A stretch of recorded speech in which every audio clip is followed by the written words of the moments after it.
Star Trek month continues, as this week we look at the second set of 3 films from the cast of the original series.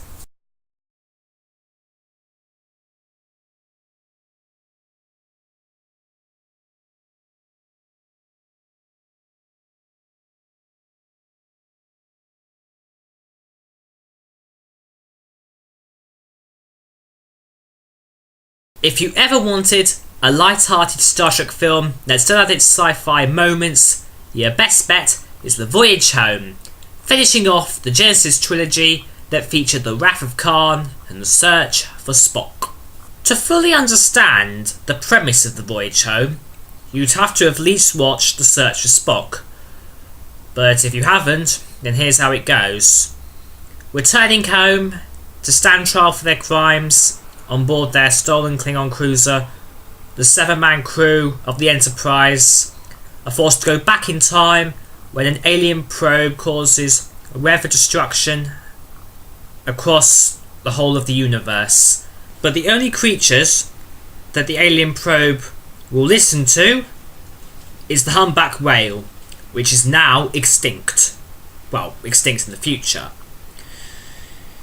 So, on board the Bird of Prey, the crew must go back in time to 1986 San Francisco and find 2 humpback whales. This film sort of sums up in the tagline: how on earth can they save the future? As I say, this film is light-hearted and a lot of fun. There are quite a few memorable one-liners, including, "What does he mean by exact change?" The special effects is amazing. Just how they managed to show a lot of destructive weather on Earth, like rainstorms and powerful winds in San Francisco. The acting and direction are both equally good. Leonard Nimoy has 2 roles in this film: director, and as his iconic role as Spock, who is still recovering from the events of the Genesis trilogy. William Shatner is also very light-hearted, with the aforementioned one-liner I mentioned. But the funniest character would have to be Pavel Chekhov, with his interrogation in which he does not understand a thing and mistakenly thinks the phrase "you're through" means that he can go. But one of the best parts of the film is the soundtrack. The opening soundtrack now sounds nothing like how it normally would in Star Trek films, but because it's light-hearted, the film as a whole, the soundtrack is as well, and that's what I like about it.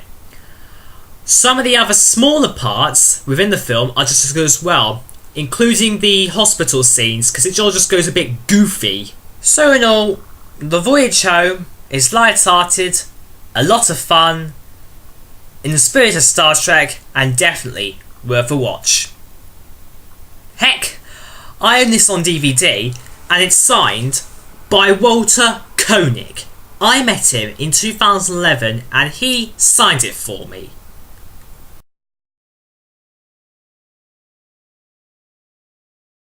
And now, we move on to Star Trek V, The Final Frontier. Everyone's heard this film. It's the film that has gotten the most roasting from Trekkies and critics, described as one of the worst films ever and one of the worst films in the Star Trek series. Now this is going to astound you, but I don't think it's deserving of that, because I actually like it. And why do I like The Final Frontier? Well, it's goofy, it can get a bit boring, but it's also a lot of fun. It's intelligent, and it stays in the style of Star Trek. It also raises the question, what is beyond the Great Barrier? Is there a God? Or mainly in William Shatner's case, what does God need with a starship? Basically, the plot of the film is, on the planet Nimbus 3, Starfleet, Romulan and Klingon representatives are taken hostage by the mysterious Cybok and his band of followers. Cybok's one demand: a starship come to the planet to pick them all up. The Enterprise, which is not quite ready for service because of many malfunctions, is sent there nevertheless. However, when it reaches the planet, everyone is drawn into a mysterious plot to find the Great Barrier in which God may lie. Okay, I'll admit, some parts of the film are a bit silly. I mean, the first time we see Kirk, Spock and McCoy, they're all on vacation in the mountains. And the first few minutes, Kirk nearly plunges to his death falling from the cliff face, and Spock is forced to save him on his jet-powered boots. I mean, that's a bit pointless. The boots come into action later on, when they're forced to carry Spock, Kirk and McCoy away from the band of followers and up the elevator shaft. And some parts are just a bit ridiculous, in which one part is where Scott claims he knows the ship like the back of his hand, only for him to hit his head and fall unconscious. Really? That's humour and comedy? It can be a bit funny, but it can also get a bit dire. But the most stupidest part of the film is where Uhura is dancing.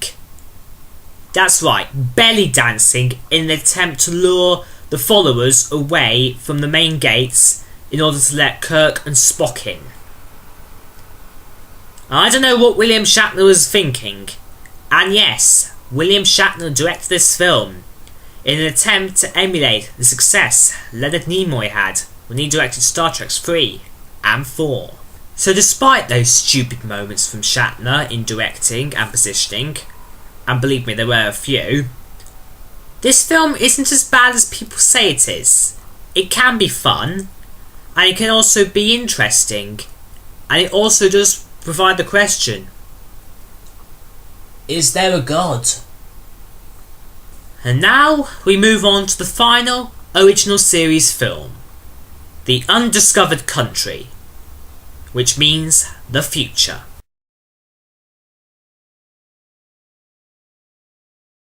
The plot of the film is that the Klingon moon Praxis suddenly explodes without no reason, and the Klingon Empire is brought to its knees.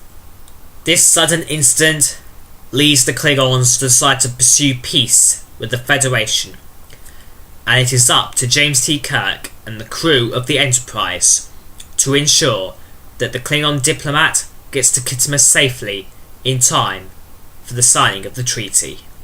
However, whilst en route to Khitomer, the Enterprise appears to fire at the Klingon cruiser carrying the diplomat, and he dies.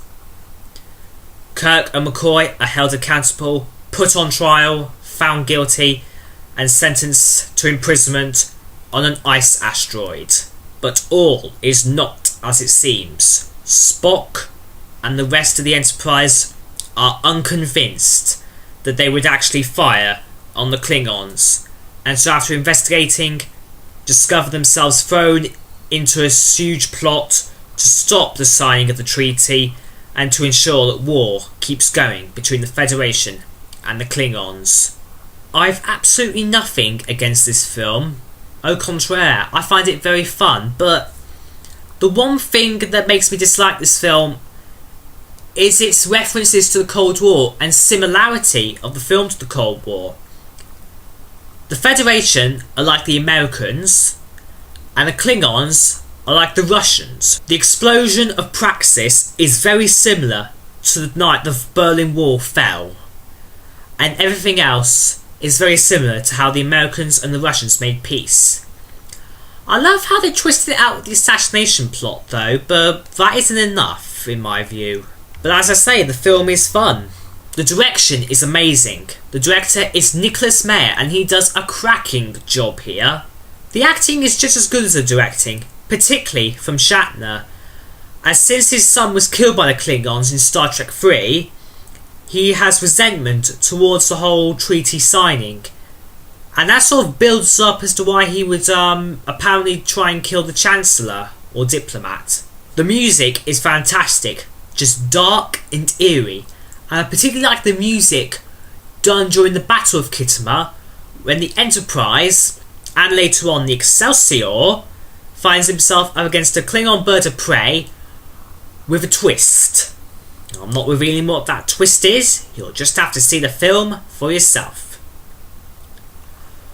And the special effects are amazing, particularly during the battle when a Klingon shot manages to blow a hole for the saucer part of the Enterprise, a huge hole leaving long-standing damage, particularly to the bar. And so we have it. Our look at the original series films is at an end. Next week we look at not one, not two, but 4 further Star Trek films, this time from the cast of Star Trek The Next Generation.